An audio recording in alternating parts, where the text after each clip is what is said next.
To me, one of the most intriguing stories in baseball, and clearly the most intriguing player in baseball, is Shohei Ohtani. He's had his elbow surgery on his UCL. Doctor says, oh yeah, he can come back and hit in 2024. He won't pitch again until 2025. And he happens to be hitting free agency, which leads me to this point as we bring in Rob Parker, who knows baseball inside and out, up and down, east, west, north, south. Rob Parker, I say, despite not pitching in 2024, I'm going to pay Ohtani everything he wants and throw in an extra $50 to $75 million. What say you? Does this change your financial approach to Shohei Ohtani if you're one of these teams that's looking to acquire him? Well, first I'm going to say, hey, what's up? Great to see you. Thanks for having me. Love to be on with my people all the time. But no, I'm with you, Michael Holley. Open up the checkbook and stop playing. Shohei Ohtani has not lost one nickel from what people think he should be paid. He will be the highest paid player in baseball, $500 million, $600 million, whatever you want to give him, because he'll make that money back for you with his fans in Japan and his international flavor and how much people love this guy. He pays for himself. So if I'm an owner, I'm all in on Ohtani, even if he can't pitch for me next year. I have seen the magic of Ohtani in person. I went to see him when he came to Camden Yards here earlier this year. And you're right, Rob, the amount of people, like I've never seen so many people surround a bullpen to try to get like pictures of a guy just practicing and warming up ever in my lifetime. And like you said, I've never seen, it was so many Asian Ohtani fans there. I've just never seen a phenomenon like that before. So like you said, I definitely think that he's worth all the money. Couple things though. I think the Angels are foolish because I don't think that you're going to be you're not getting him back. I don't think. I personally think he's going to go to the Giants or the Dodgers or maybe the Mariners and stay on the West Coast because I know he wants to be closer to his home, but I don't think that the Angels are potentially in the running. So I would have traded him personally. If I'm not going to keep him in the offseason, I'm telling you, I'm going to rob some team blind, get some draft picks, knowing that I'm probably not in the running to get Ohtani back. That's just me. I could be wrong. What's your thoughts on that? No, I'm with you. We talked about it before at the trade deadline, and the Angels were on a hot streak. They had won 7 in a row, and Trout was out. So they bought into that. They were drinking the Kool-Aid, thinking they had a chance to make the playoffs. They didn't have enough pitching. I knew it wasn't going to work. They should have traded him. And instead, they're left holding an empty paper bag. And that's the problem. You can't let a guy like this walk in free agency and get almost nothing. And that's where the Angels are. All right. At the risk of sounding like one of these back in my day guys, I got to do it. I have to do it. Now, if the irony is I'm going to do this, Rob and Rita, knowing that Ohtani has an injury from pitching. So my pitching rant, if you want to use it, argue against me, be like, hey, see what happens when you don't pay attention to monitoring pitchers. But that being said, Blake Snell, I'm sorry. Like, I still can't get past, everybody's okay with this, Rob. Baseball writers are okay with it. Managers or players are okay with the guy being taken out of a no-hitter. So he threw 100 pitches. Blake Snell. And he's taken out of the game.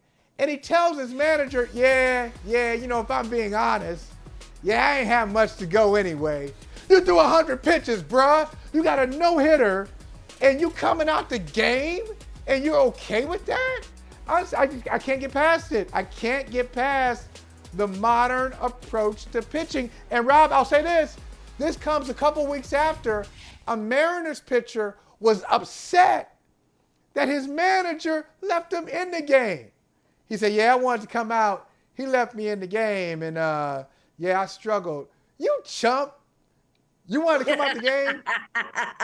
Right? Hey, Mike, I would love to come on. push back on you. I would love to. but I'm, hey, you kids, get off my lawn guy too. And it makes no sense. We saw Blake Snell taken out of a World Series game where he's pitching a perfect game against no-hitter against the Dodgers.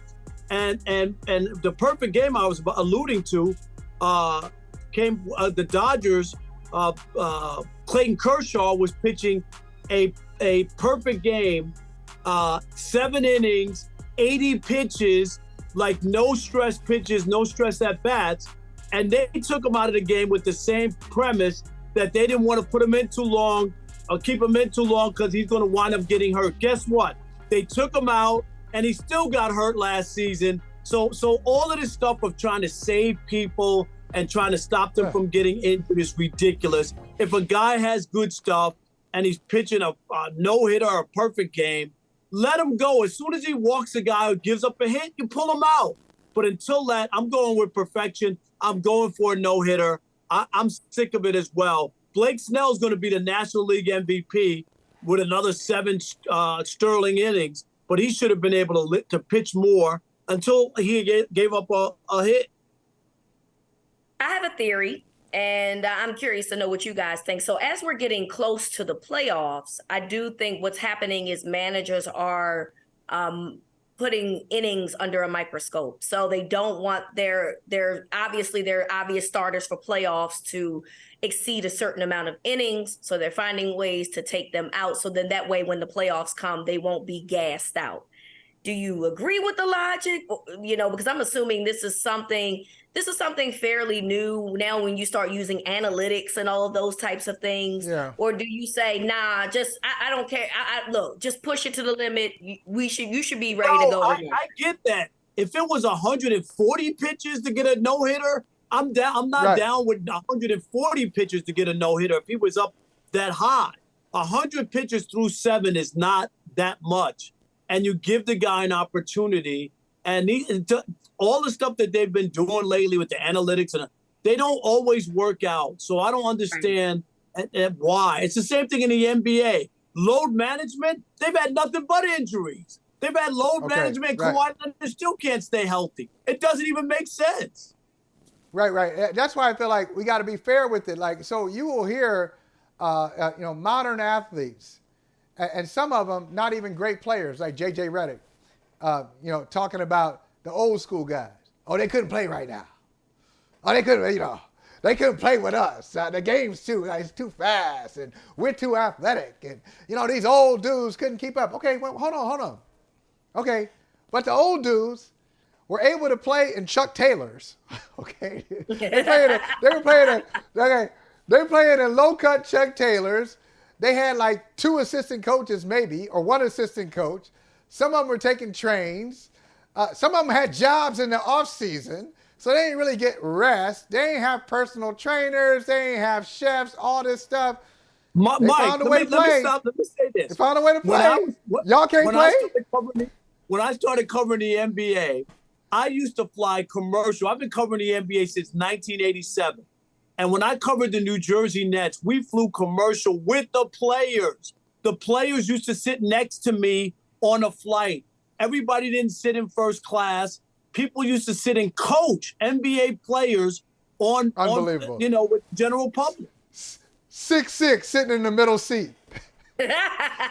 trying to negotiate. Can I get this aisle, please? Can't do that no more. You all know that.